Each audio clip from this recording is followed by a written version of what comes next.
Hello, ladies and German, Soviets, and Soviets of the Red Army. How y'all doing? This is Con Ulrich. And I'm Rangaroo. Hello, hello, hello. And folks, today on Slutsk, we have ourselves an old friend, and, well, another old friend. Rang, who do we have fighting? Left-hand side in blue, we have Gearhead117 playing as Gruppe Harteneck with a flatline income. And on the right-hand side, we have Crippling depression playing as the 1st Polish Infantry Division with a balanced income. So, Crippling Depression, like I said, an old friend, and the player as well, it sounds like. But, I'm actually super excited. I said to you just before we got started, this is not an AirStats opening other than a couple of MGs. I am super freaking excited to not see that stuff anymore. Yeah, we got Slutsk Trooper, Cavalry Troops, we got Hatches, a Tiger open air from Gearhead, really bringing in all the heavy guns, and Crippling going for pretty standard Polish, infantry spam galore. Not too many T-34s yet, but I'm promise you there'll probably be a lot of T-34s. I'll say, give it time, I'm sure it'll happen. Mm-hmm. But the early actual town fight is actually going in the favor of Gearhead, which is not exactly what I was expecting. I actually had expected this appeared to hold up a little bit longer than they are so far. Yeah, they just kind of ran into Sturmgewehr fire and close range fire, and now they're all dead. I mean, it really comes down more to the flamethrower troops, and down south, the flamethrowers are starting to get a few shots off, but yeah, like you said, they're not holding out that well. I'm actually kind of amused as well. We actually have ourselves a FK-288 that basically captured this. Yeah. Kind of sitting up top. I kind of surprised he's as close as he is. I'm equally surprised that flamethrower troop is being so gutsy. With a Lux right there, yeah, not sure what he was expecting to have happen. Mm-hmm. But, yeah. The Tiger is in a very good position overlooking the town. Yeah, it's really where you want to be putting it. Same with the Hetra as well. I mean, the key part of the town fight usually down south is, getting so far enough where you can just kind of deny enemy reinforcements by sniping anything before they get into the town.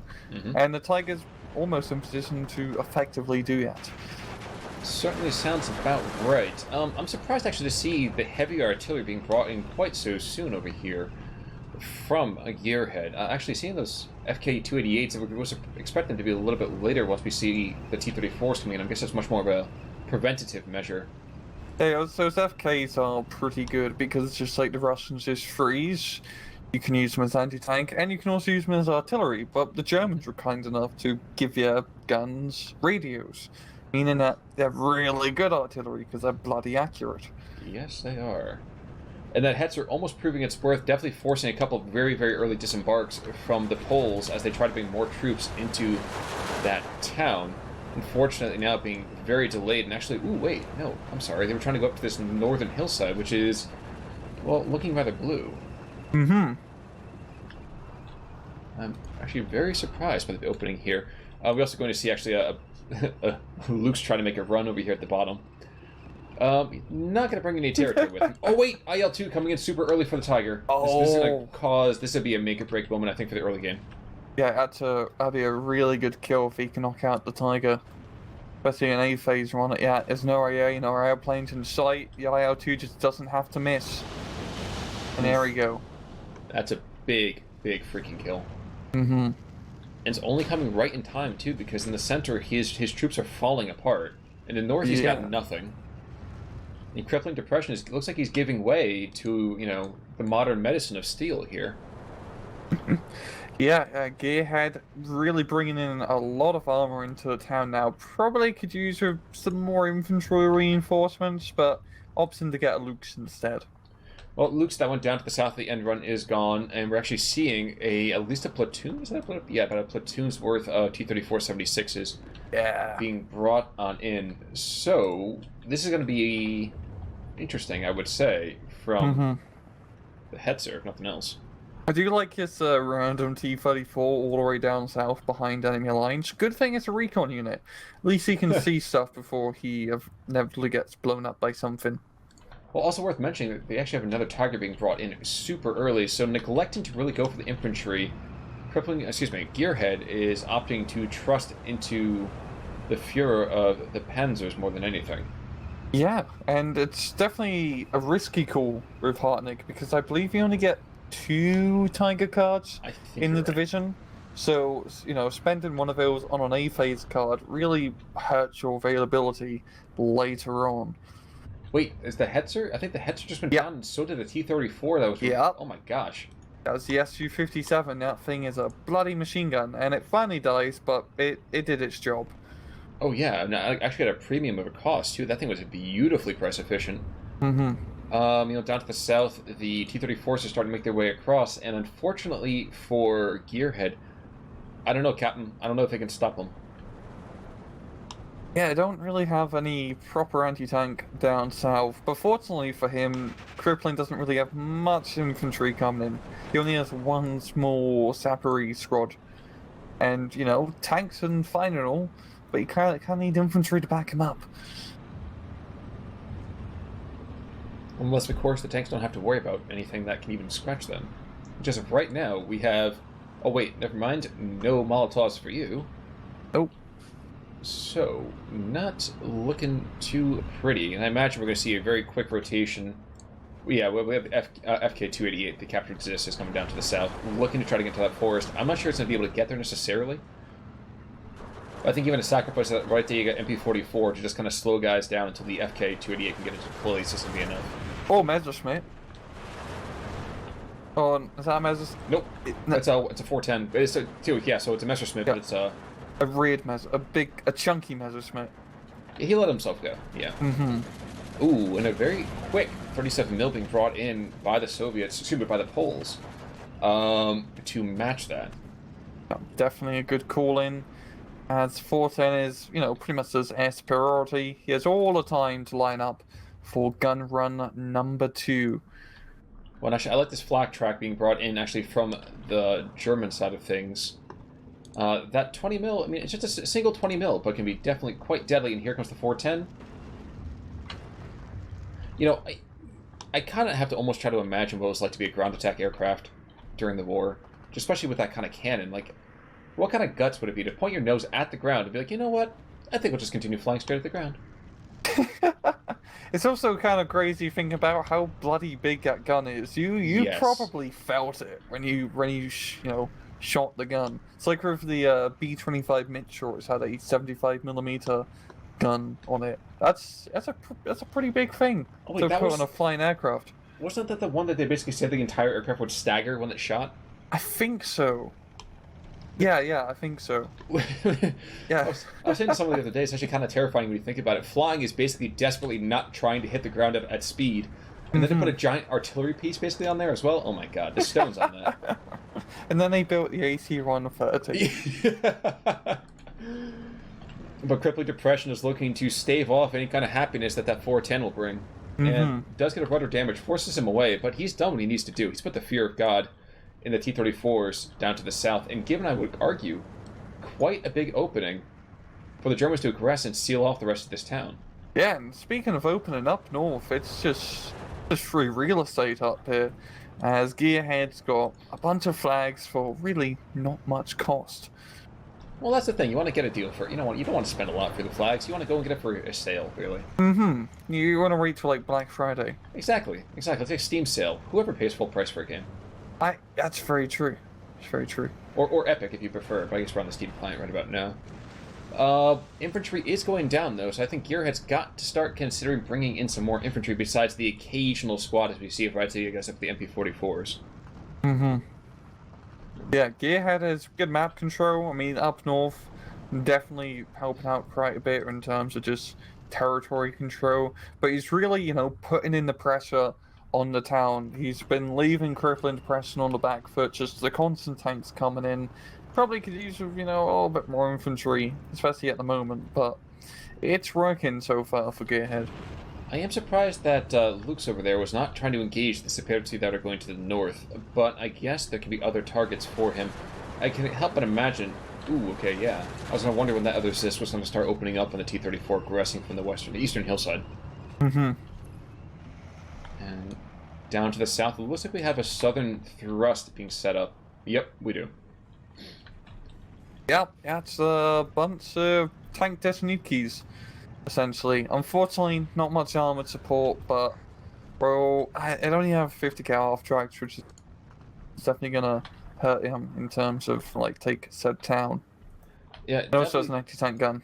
doubly so. Yeah, I was gonna say, because the anti-tank gun is gonna start throwing rounds down range, and Yeah. could actually, ooh, if it takes out that 37 mil super early, that could be super lucky there. Yeah. Meanwhile, to the north, yep, anti-tank gun has been dropped off, and honestly, that Luke's is probably not long for this world. But at least a couple of half-tracks have gone down in the meantime, and the IL-2 coming back in, looking for a second Tiger. Oh my gosh, this Tiger's gonna get owned. Swim away! Swim away! At long last, he sees the danger. Too late. Yeah, Too, way too late. Bye-bye. Yeah. But hey, it's a proper Messerschmitt this time.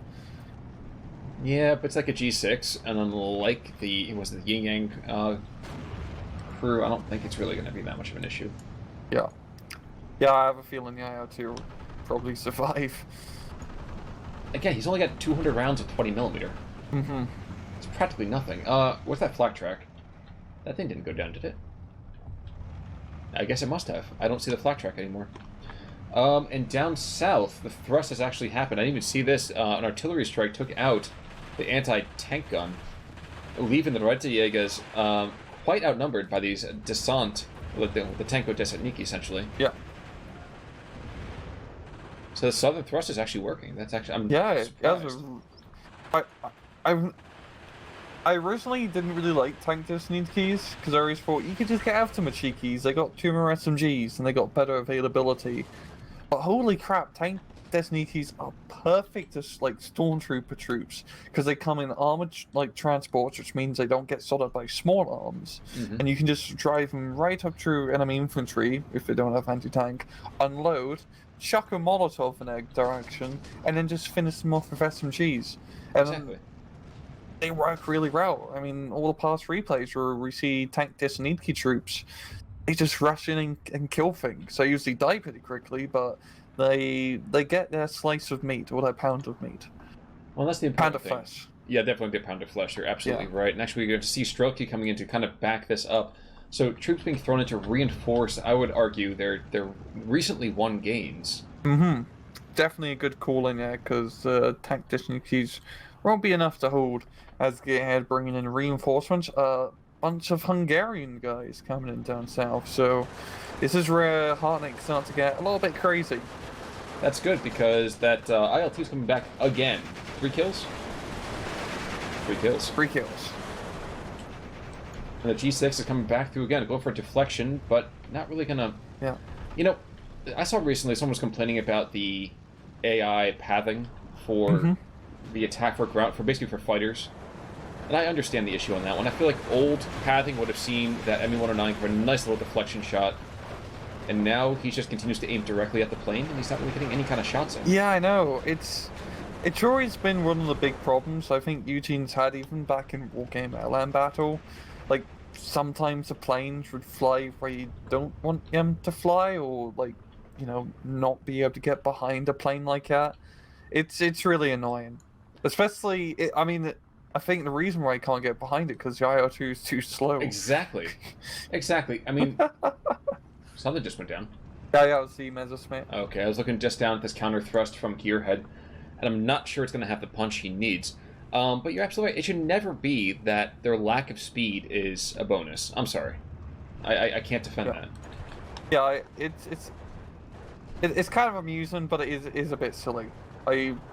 I always say planes control just a bit better. Or sometimes when you evac a plane, and it's like, okay, I want you to evac up, like, northwards, because there's no anti-air, but then they evac southwards, and then they run into the entirety of the enemy anti-aircraft net and get shot down. Exactly. That's happened too many times to count. Oh, yeah. Oh, yeah. Husarovs are coming hitting the field, though, and those Hungarians, they are Hungary for more. and I just... And not for nothing, but the P2s and the Husarovs, they are a match made in Harteneck heaven. They are. They are. And, geez, with that 410 as well, geez, it doesn't matter. Oh. Yeah. Yeah. Yeah, those like, prototype P2s are so good. I mean, just P2s, autocannon vehicles in general. Camouflage like this, they just shred. Like, absolute killers. Oh, absolutely, absolutely. IL-2 is coming to drop bombs up on the right to Jaegers. Definitely worthwhile. I'm actually kind of interested to see what is... Oh, wow, okay. Anti-aircraft gun has been taken out by the Hetzer, so Hetzer's got a Hetz. Maybe I'm incorrect in saying this, but it's been a surprisingly meager amount of T-34s so far. It has been. Usually, with the polls, it's all about having like a dozen of those T-34s out before the end of A phase.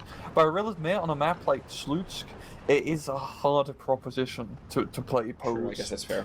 Because, usually with the pose, you want to be playing close quarters, knife fighting, all of that good stuff. It's a much more open map, and it can be a real pain to fight in open maps where you don't have a lot of long-range, ground-based anti-tank firepower. I think, though, that's kind of missing on opportunities, though, too. Like, you see the central arterial that kind of curves south towards this town. Yeah. I feel like if you bring in troops that way, and you kind of just use the hillside for cover. Yeah. I don't know. I do feel like there are opportunities, but I think I would definitely agree with you that it's much harder to get them into play. I'll say that. That's fair. Yeah. I mean, the whole southern side of the map is really where you want to be playing as pose. You want to get, sticky in that town and just spam in all the crazy infantry you got to fight over it. But it's been pretty light from Crippling depression. Which is a good thing, in what some would say. But, I also think the economy please go for hurt him. I'm sorry? The early A phase economy with balanced. True. You're right. I mean, I guess you're not going to see it very often when you only have 100 points coming in every 30 seconds. 45 mil is putting some hellish fire down onto those poor P3Ns. This is going to be... I'm not even sure who's going to win. Oh, yep. I thought I was going to see a bit of a different outcome there, but the P3N... not quite as thick a skin as you need to fight on the internet. Oh, I think he might finally get the kill. Yeah. You saw that from she. Now, one thing we do have to watch out for is we have those Slutsk's there with the 14.5 millimeter. Sorry, never mind. IL-2 going after the Hetzer, and gets taken out before then. Anticlimactic. I think the T-70's knocked it out, which is rather surprising. I think it got... No, it's definitely frontal penetration.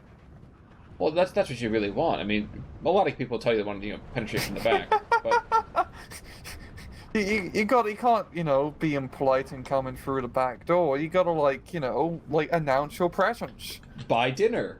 Yes. Ask. And besides, real men does it through the front. And this video is not being taken down. Demonetized. Yeah. But in the meantime, though, I mean, those T-70s, they are basically ablative armor for the T-34 in the back. Yeah, they're not bad tanks, just because they're nice and cheap. That's true. They're just less worthy. Yeah, they're definitely not as. It's always a funny looking tank. I always think this looks so bizarre, how small it is and how angular tank looks. Yeah, that's true. I mean, it looks like a tankette from what would be World War One. And ooh, the off-map 105 gets taken out. Whoa! Did he even? I didn't even call in any not. map from the off. Oof! That's a big F. Yes, it is. And actually, those 4 tanks coming on in. I mean, I just continue to wonder who the heck designed the T-70 that was like, you know what? This job requires 4. We're gonna put 2 in there. Yeah. Okay. It doesn't look like to be a very comfortable tank to be in with how small it is. Same with a lot of Soviet tanks. That's true. I mean, at that point it was more expensive for the metal, and the manpower was cheap, so why bother? Yeah. Have we got more Soviet planes coming? I mean, I'm really loving these cluster bombs. Using the IR-2 clusters is such a vital part of playing pose efficiently, True. because they're your most effective way to knock out tanks. And I don't know what he's going for with the IL-2. I thought he was going for the P3, but he lost sight of it because disappeared CER in the forest right now. Yeah.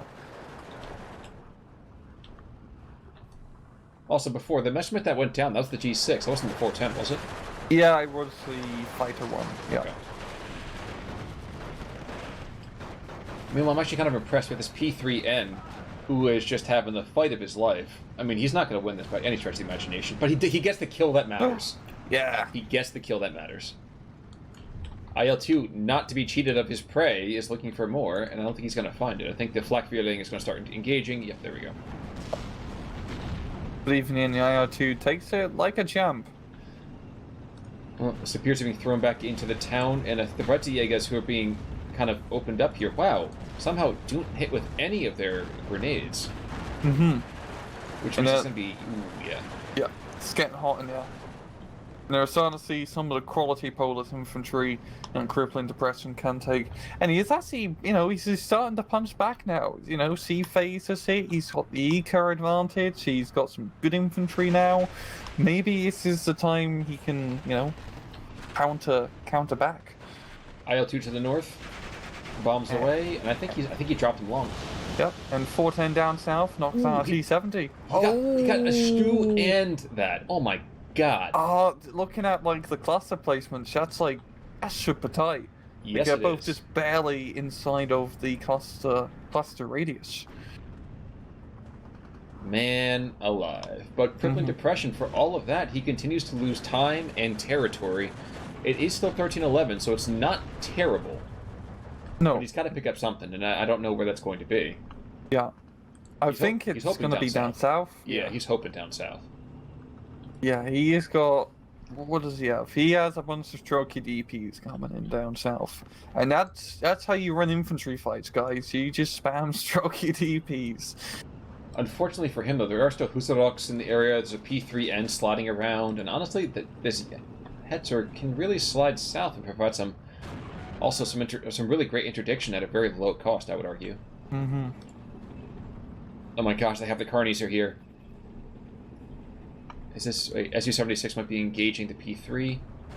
Oh, okay. Oh, just providing artillery support. The P3N, despite being offered the chance to shoot these guys in the back, neglects to do so. Stogs, on the other hand, have no such compunction. Mm-hmm.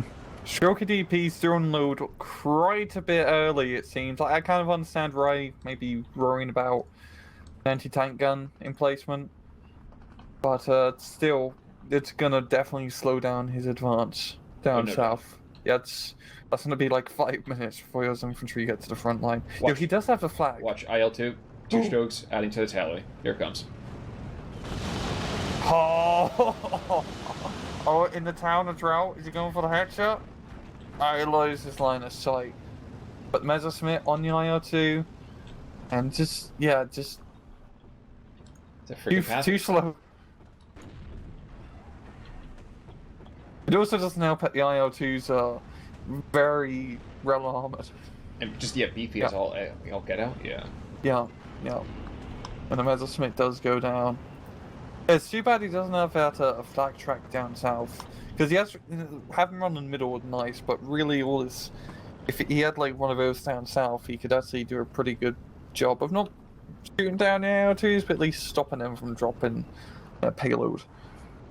Well, there's still one more IL-2 prowling around, and there's a Hetzer still down there, so you got to be careful. Because here comes the pain train, I imagine. Choo-choo!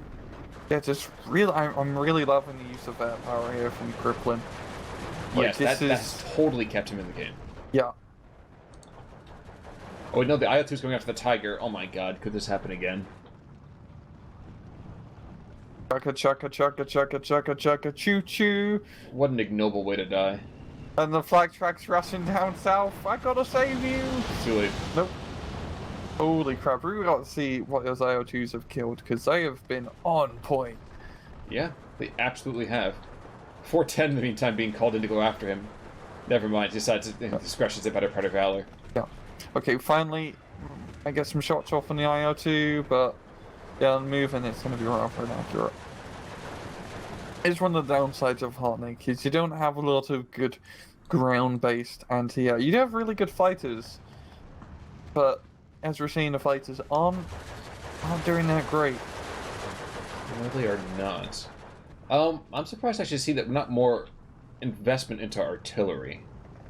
Yes, yeah. I get the fact that it's slow and requires a certain level of kind of setup time, but to me, I feel like if you throw in some artillery at that point, what you're really, really concerned with is how many guys can I kill? How many guys can I stress out within, 30 seconds, 45 seconds? Yeah. I do like how Gearhead does have a more half-track, or he's, top pick for Harteneck. And it's doing some work down south. It's suppressing stuff. However, Crippling Depression is on the counter battery game with his 122 mil. And it's actually doing some pretty decent damage. Actually kills a bloody half-track. That is a stunning kill. Especially if you're the half-track. We are certainly in 1944, 1945 here with how effective the Poles have been. Meanwhile, a couple more squads coming in. We've seen drips and drabs of infantry. I don't think Gearhead is running out, but I would be very surprised if he was rolling in tons of infantry here.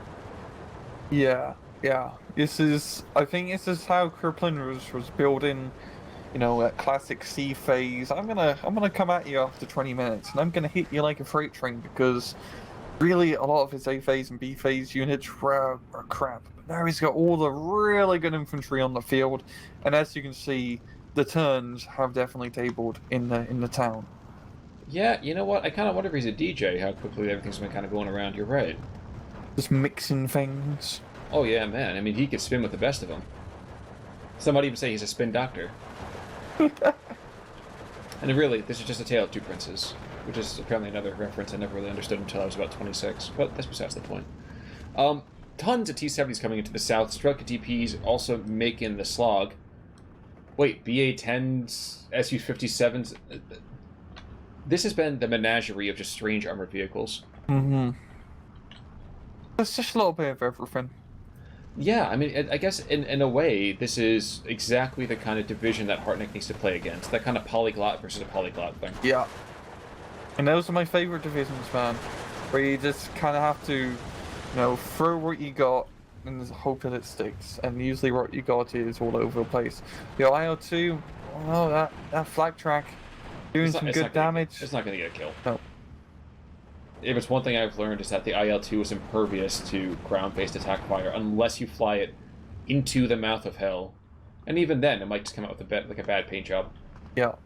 Definitely the lack of anti-air is really, really hurting Harteneck in this match. And that's a really good play from Crippling, focusing on their air power, because like you said, it's winning him the match.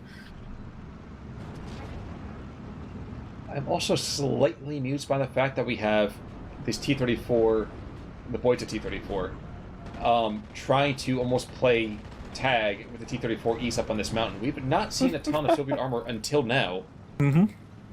But, ooh, wait, there's a Pak-40. This could be really, really awful.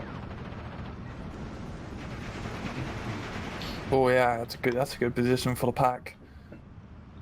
If he can get the shot off. Yeah, and if he can get into the forest, here we go. What are you doing? Who cares about the Su-57? I God. think he barely doesn't have line of sight in the T-34s. But now he does. Come on, shoot the proper target. Second Pak-40, there we go. But no, he's still shooting the Su-57. Well, the Jaeger Pioneers here to kind of go and maybe just soak a bit? Nope, guess not. He might get one more round off before he gets killed. There we go. What a shame. That could have been a literal turning point right there. But down in the south, while we were watching T-34s in the victorious kind of march, we are actually seeing the T-70s are just blitzing through the town. Yeah, nothing there to stop him at this point. And yeah, Crippling, I have a feeling he's going to win this at this point. Even though it's still 12-12, he just has that momentum. And I don't think I think Gearhead kind of ran out of steam. Well, you know what they say. I mean, the Panthers didn't have a very long track life. So that they threw a track here or there was going to happen eventually. Yep, he still has armor on the field, to be fair. I mean, he's bringing out another Tiger and another Hatcher, but knowing from previous experience, there's going to be an IL-2 of cluster bombs without Tiger's name on it. True, just like there's going to be an IL-2 with the FK-288's name on it, or I guess you want to reverse that there. But 500 kilograms worth of HE is coming down on him to the north. That guy's been there since the beginning of the game, and been a really great interdiction. and I don't think this guy is going to miss. This is going to hurt. Yep. Yep. Was there in the beginning, won't make it till the end. Is he bringing out the 410? No, he's bringing the 410 to try and kill some T-34s. Yeah, I was going to say, if the 410 comes in as another anti-air, that'd be just kind of laughable. Yep. And yet, you get a crit, and that's it. Mm-hmm. Interesting. Interesting. But yes, unless there's a crazy reverse happening within the next 2 or 3 minutes, I'd be very surprised. Yeah, now Crippling finally getting the point advantage and slowly bleeding Gearhead.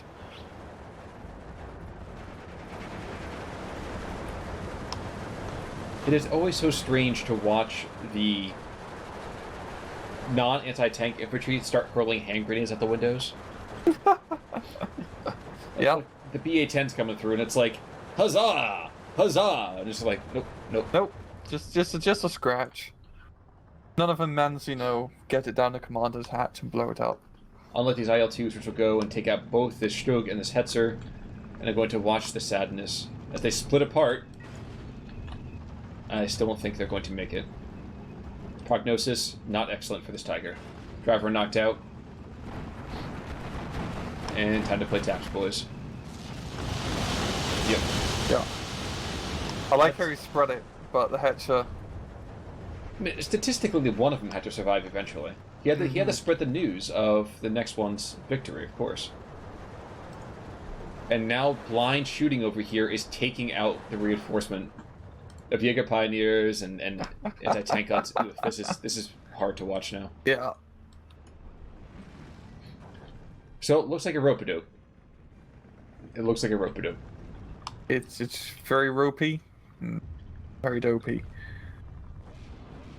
Well, I mean, just the whole idea that crippling depression. He just got beat up, got hung in there for a little while, kind of let it sink in, took his shots, took his lumps, and now late in the game, and Gearhead has punched himself tired. Mm-hmm. I really do like seeing more C-phase focused gameplay in 1v1s, because usually the matter is you play A-phase, B-phase rush and try to win in the first 20 minutes. But I'd say it's pretty hard to play that C-phase sort of play style. Mainly just due to the fact that, holy crap, the flak track just deleted an infantry unit down south, sorry, but...